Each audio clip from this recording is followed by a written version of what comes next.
Bonjour tout le monde, moi c'est Seydouba, apprenant et stagiaire à Kabako Academy.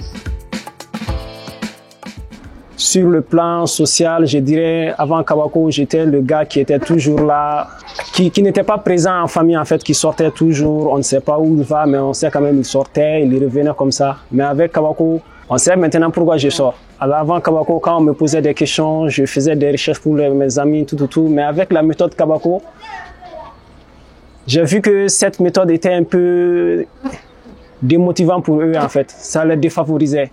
Au lieu que je fasse la recherche pour eux maintenant, je les apprends à apprendre en fait. Je leur donne des outils pour qu'eux-mêmes ils fassent leurs recherches.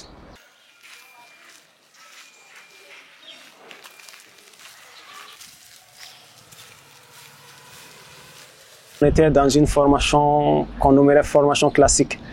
C'est-à-dire où on prenait ce qu'on nous donnait sans savoir exactement à quoi ça nous servait. Vu qu'on nous donnait seulement, nous aussi on prenait comme on sait. Mais avec Kabako, notre approche de l'apprentissage a beaucoup changé depuis le premier module qui était même d'apprendre à apprendre. À Kabako, on nous a appris même comment apprendre d'abord à la base. Donc on est venu depuis les sources, on a su qu'est-ce qu'on doit apprendre, qu'est-ce qu'on ne doit pas apprendre en fait. La différence majeure que je vois, c'est l'interaction en fait. C'est pas le prof n'est pas le maître du savoir en fait. C'est-à-dire dans l'apprentissage classique, ce que le prof te donne, c'est ce que tu prends. Il n'y a pas de contradiction. Alors que dans l'apprentissage Kabako, on apprend ensemble en fait. C'est pas le maître qui connaît tout, c'est une question de partage et puis surtout d'auto-formation.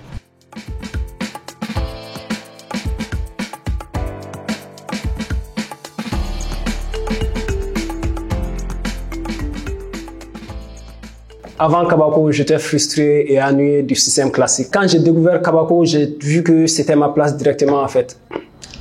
Vu que c'était exactement ce que je cherchais tous mes jours de sortie à l'échelle des formations, c'était le centre idéal en fait. Dans chaque équipe, on a des tâches bien précises. C'est-à-dire par exemple des tâches du genre comique en fait. Dans notre équipe par exemple, moi je suis celui qu'on dit le problémateur en quelque sorte. Je suis là toujours, je trouve toujours des problèmes à des trucs en fait.